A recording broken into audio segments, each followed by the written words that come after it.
Dear student, मैं हूं Manju Srivastava. Study corner में आपका बहुत बहुत स्वागत है। आज की कहानी है दो कलाकार। ये कहानी मनु भंडारी द्वारा रचित आईसीएसई के पाठ्यक्रम की साहित्य सागर से ली गई है।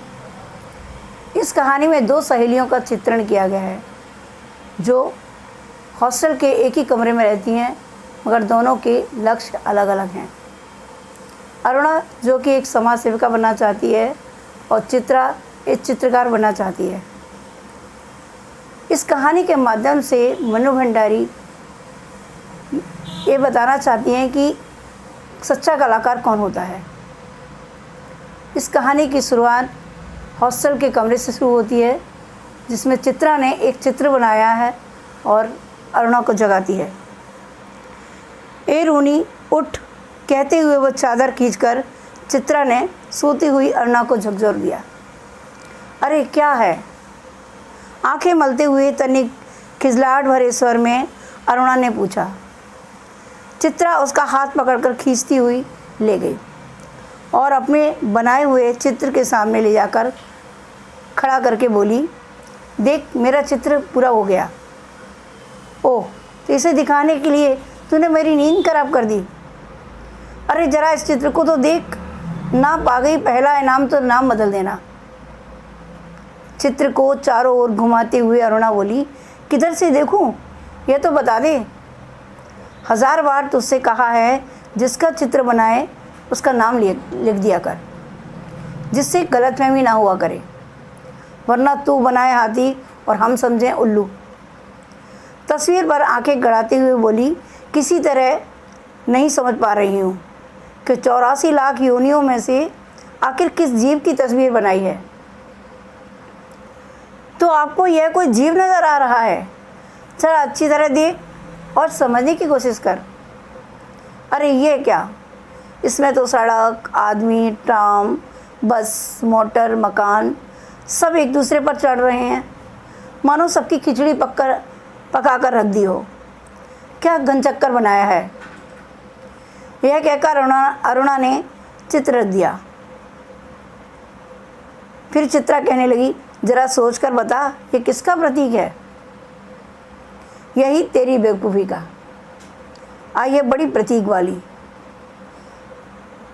अरे जनाब, ये चित्र आज की दुनिया में कन्फ्यूज़न का प्रतीक है, समझी? मुझे तो तेरे दिमाग की कन्फ्यूज़न का प्रतीक नज़र आ रहा है। क्या मतलब? ज़िंदगी ख़राब कर रही है। और अरुणा मुँह धोने के लिए बाहर चली गई। लौटी तो देखा 3-4 बच्चे उसके कमरे के दरवाजे पर खड़े हैं और उसकी प्रतीक्षा कर रहे हैं। आते ही बोली, आ गए बच्चों, चलो मैं अभी आई। क्या ये बंदर पाल रखे हैं तूने? फिर जरा हंसकर चित्रा बोली, एक दिन तेरी पाठशाला का चित्र बनाना होगा। लोगों को दिखाया करेंगे कि हमारी एक मित्र साहिबा थी जो बस्ती के चौकीदारों, नौकरों और चपरासियों के बच्चों को पढ़ा कर ही अपने को भारी पंडिताइन और समाज सेविका समझती थी। शाम को 4 बज गए। कॉलेज की सारी लड़कियां लौट आईं, पर अरुणा नहीं लौटी। चित्रा चाय के लिए उसकी प्रतीक्षा कर रही थी। पता नहीं कहाँ कहाँ भटक जाती हैं, बस इसके पीछे बैठे रहो। और बड़बड़ाती है, अरे क्यों बड़बड़ कर रही है? ले मैं आ गई, चल बना चाय, मिलकर ही पिएंगे। तेरे मनोज की चिट्ठी आई है, चित्रा ने एक चिट्ठी देते हुए कहा। अरुणा से यह चिट्ठी मनोज नामक उस युवक की है जिससे अरुणा की सगाई हो चुकी है। अरुणा लिफाफा फाड़कर पत्र पढ़ने लगी। जब उसका पत्र समाप्त हो गया तो चाय पीते पीते चित्रा बोली, आज पिताजी का भी पत्र आया है। लिखा है जैसे ही यहाँ कोर्स समाप्त हो जाए मैं विदेश जा सकती हूँ। मैं तो जानती थी पिताजी कभी मना नहीं करेंगे। हाँ भाई, धनी पिता की इकलौती बिटिया जो ठहरी, तेरी इच्छा कभी टाली जा सकती है? पर सच कहती हूँ, मुझे तो सारी कला इतनी निरर्थक लगती है, इतनी बेमतलब लगती है कि बता नहीं सकती। किस काम की ऐसी कला जो आदमी को आदमी ना रहने दे? अरुणा आवेश में बोलती है, तो तू मुझे आदमी नहीं समझती? क्यों? तुझे दुनिया से कोई मतलब नहीं, दूसरों से कोई मतलब नहीं, बस 24 घंटे अपने रंग और तुलिकाओं में डूबी रहती है। दुनिया में कितनी बड़ी घटना घट जाए, पर यदि उसमें तेरे चित्र के लिए आइडिया नहीं है तो तेरे लिए घटना कोई महत्व नहीं रखती। हर घड़ी, हर जगह और हर चीज़ में तू अपने चित्रों के लिए मॉडल खोजा करती है। कागज़ पर इन निर्जीव चित्रों को बनाने के बजाय 2-4 की ज़िंदगी क्यों नहीं बना देती?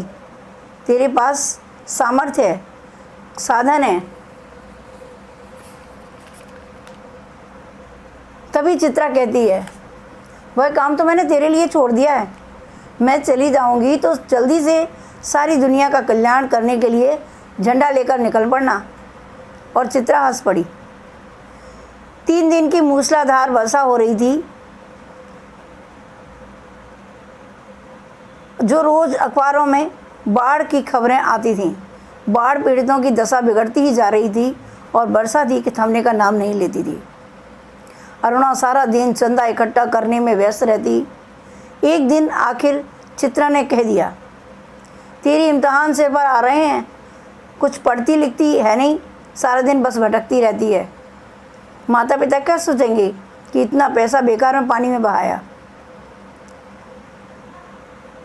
तभी अरुणा बताती है, आज शाम को स्वयं सेवकों का एक दल जा रहा है। प्रिंसिपल से अनुमति ले ली है, मैं भी उनके साथ ही जा रही हूँ। चित्रा की बात को बिना सुने उसने कहा। शाम को अरुणा चली गई।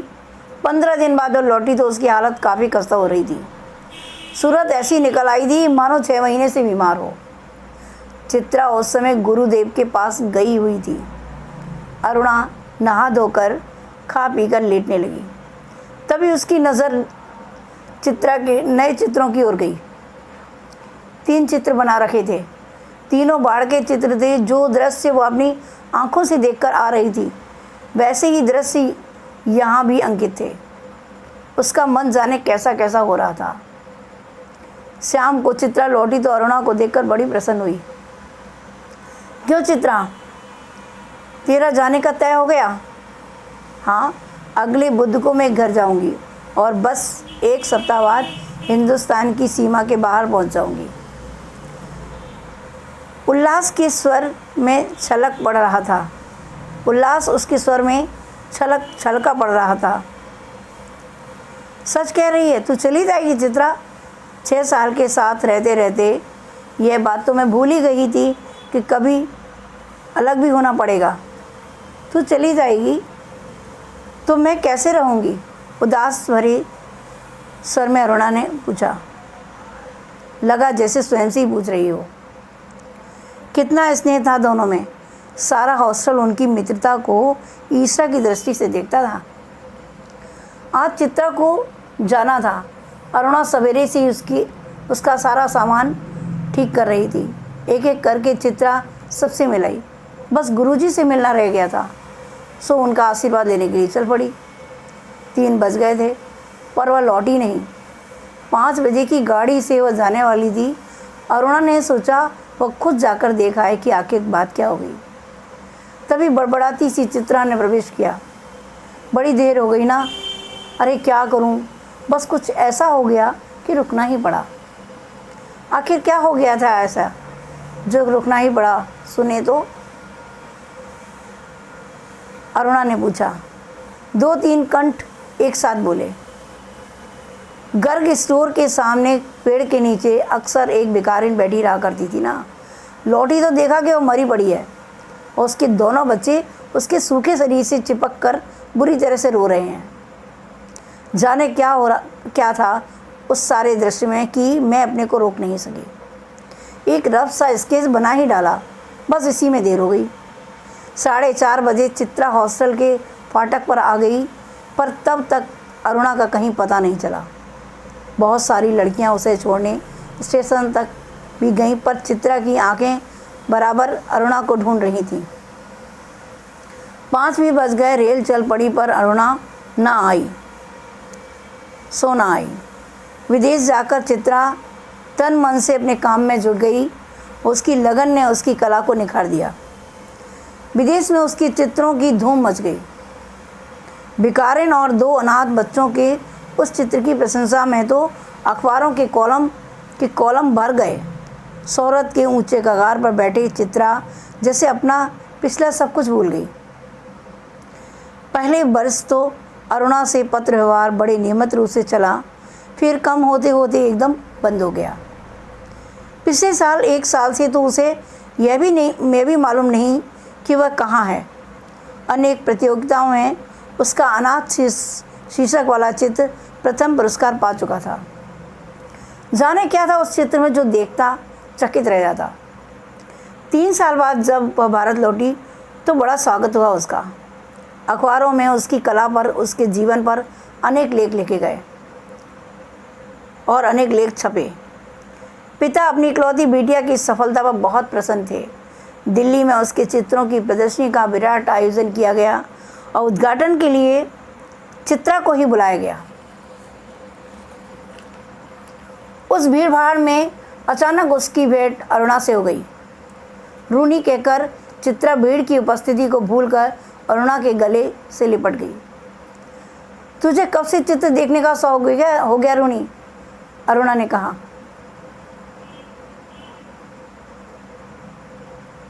चित्रों को नहीं, चित्रा को देखने आई थी। तू तो एकदम भूल ही गई। अरे बच्चे किसके हैं? 2 प्यारे से बच्चे अरुणा से सटे खड़े थे।